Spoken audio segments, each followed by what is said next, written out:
Hi, Trong. Welcome to the Sales Leadership Series. Thanks for joining us.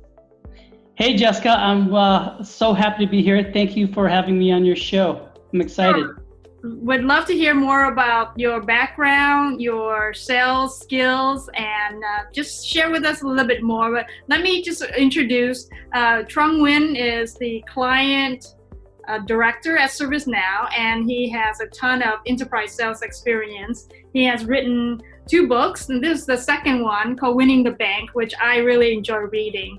If you want to learn about sales tactics, he really goes into it, but it's also a wonderful story of your journey from Vietnam coming to America, the land of opportunity, and how you have really excelled and been very successful in sales and technology. So welcome to the show. Please, Tron, I'm going to hand it over to you to talk about your role responsibility at ServiceNow and talk more about the sales leaderships that you experienced. Sure. So Jessica, for those of you who don't know, ServiceNow is a born in the cloud company. We help automate business processes for companies across the board in every industry, and we're growing so rapidly. So we're always looking for top talent in the industry. I'm a client director at ServiceNow, and what that means is actually lead a team that looks after some of the biggest banks on Wall Street, and we have a lot of fun doing it. So a bit about my background. I kind of grew up in Canada, did my undergrad there, did my MBA at the University of Chicago. I've been in sales for a long time at Microsoft, Dell, IBM, and now ServiceNow, all at the global enterprise level. So I'm loving it. Yes, and I know you've worked at big companies like IBM and Microsoft and now ServiceNow. These are big companies. I'm wondering if the enterprise sales methodology is different for each one. So talk to us about the methodology and what works and what doesn't work. You know, it's funny. What I found is that the culture of the companies are very different, but the sales methodologies were actually pretty much about the same. That I found across all of the companies I've worked with. When you deal with big global customers, if you want to be successful in enterprise sales, it's a bit of art and science together. And I'll tell you what that means. You know, the art of it is kind of building the right relationships at all different levels, from technical to executive leadership team, across different functions, from IT to HR to legal to customer service. So to have that kind of ability, that's the art of it. But the science is actually pretty much the same as well, where, you know, what we do, and I've done this at all the companies I've been in, is one, you have to know your customers inside out. So spend as much time with your customers as possible, getting to know their business, digging deep to find out what makes that company tick, understanding what their business issues are, understanding what their problems are.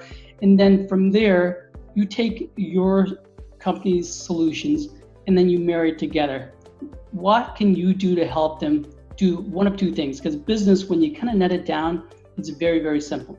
Okay. Your solution can either help them kind of grow their revenues, or it can help them reduce operational costs.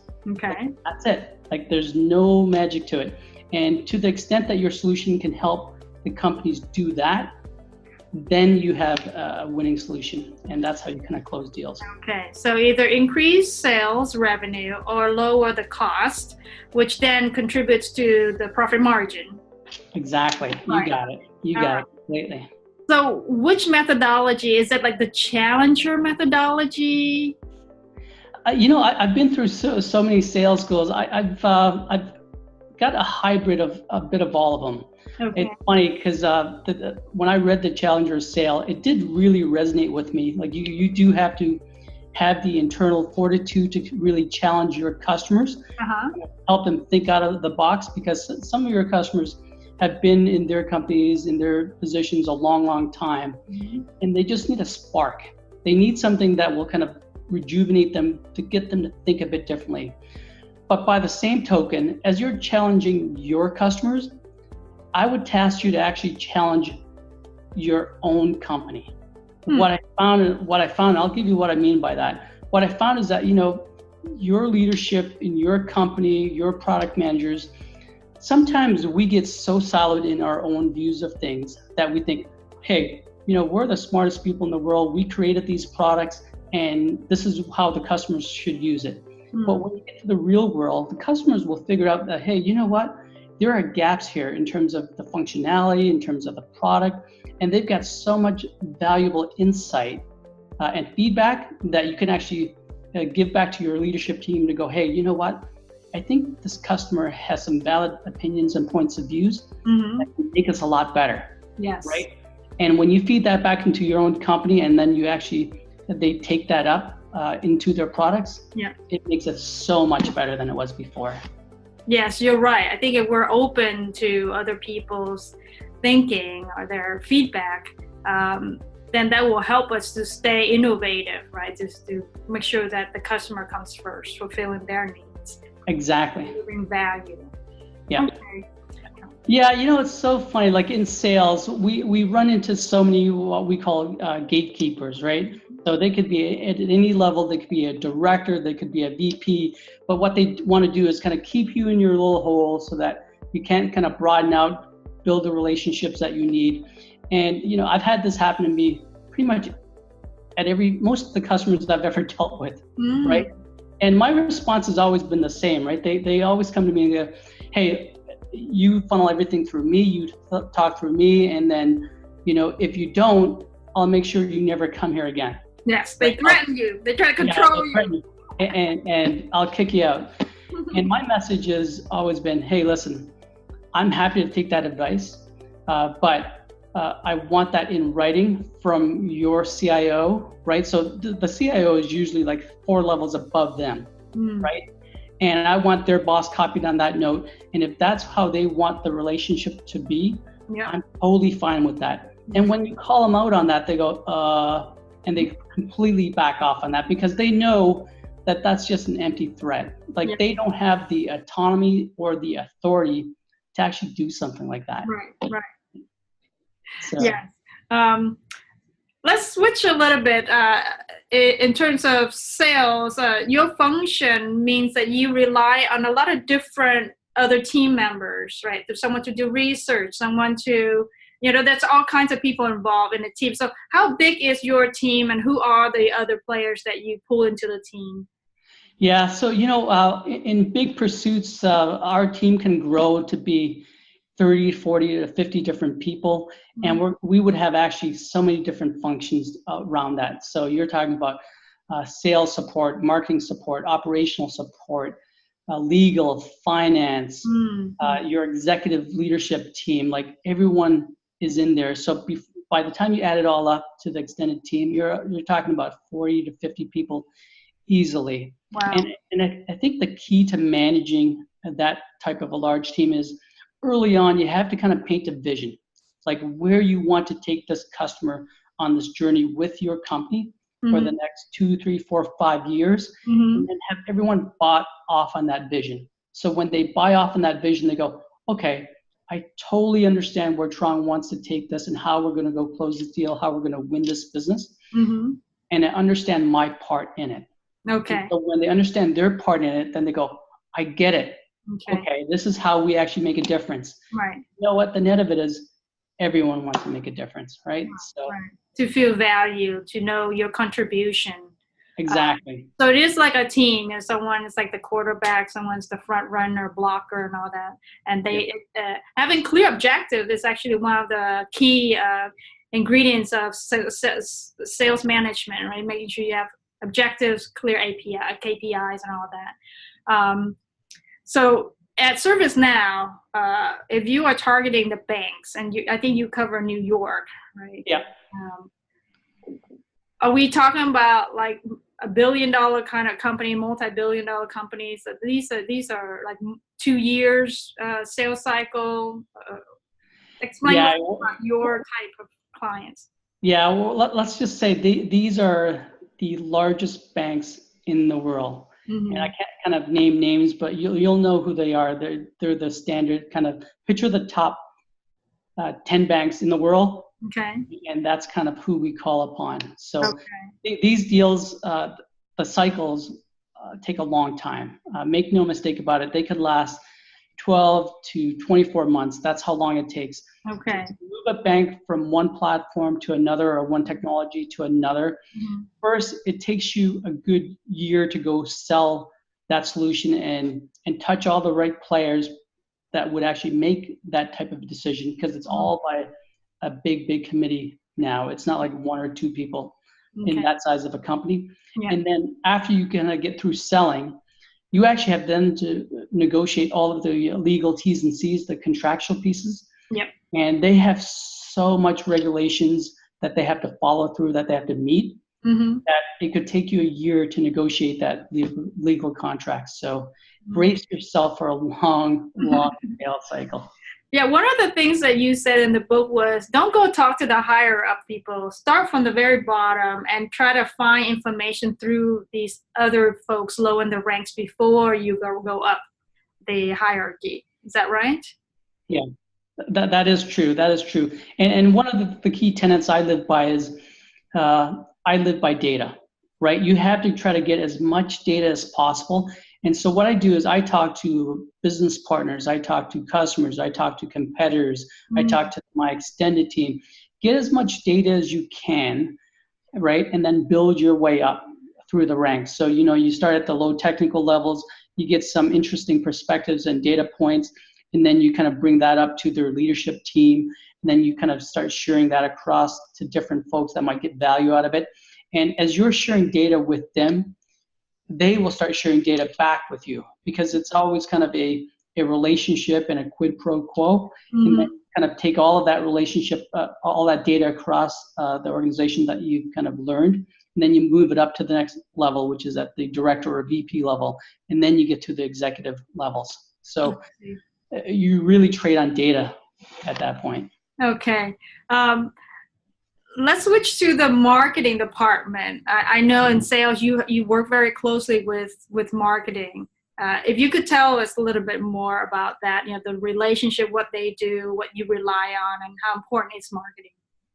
I got to tell you, I love marketing. And this sounds very, very funny because, what I found is the best salespeople embrace marketing like partners, right? And what I mean by that is, marketing does a great job of providing good air cover for you with hosting events, doing stuff, awareness in your regions, in your companies, in your country, right? So they do a good job of that. I always make it a point to get all of my customers, as many of them as possible, to every event that comes up, right?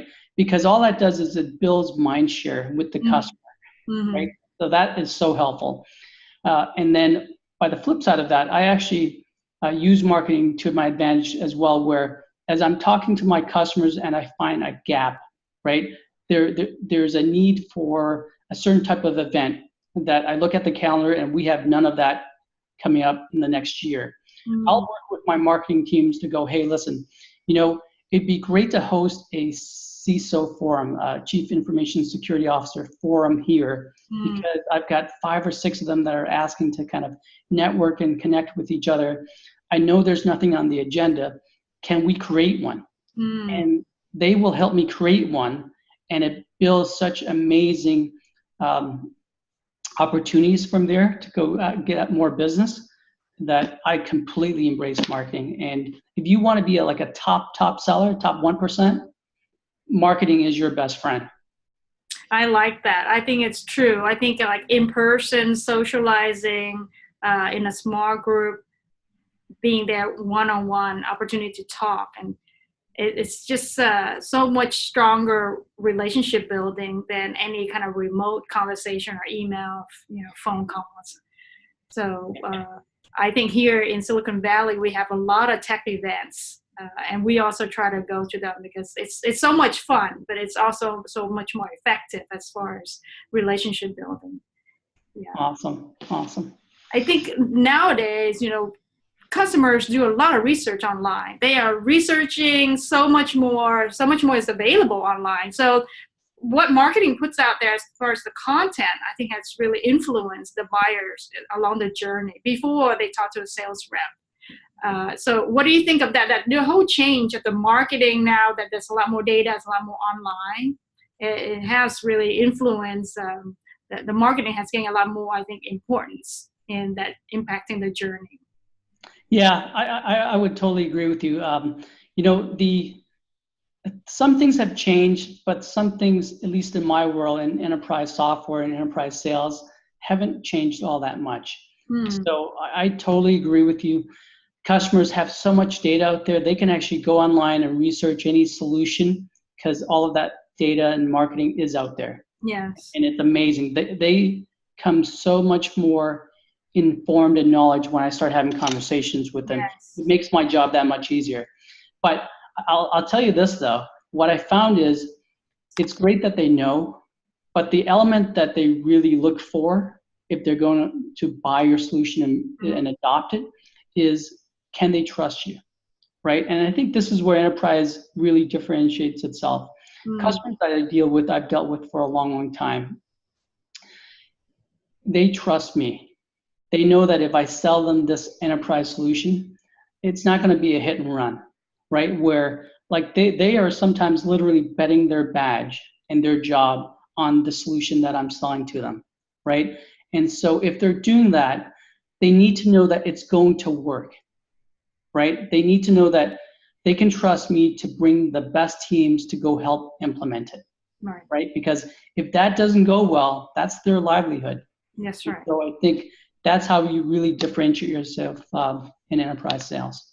Right, you're right in that, because it's not just the product, but it's the professional services that goes along, the implementation, the integration, the onboarding of how to use that and get the maximum value out of what you just bought, right? Exactly.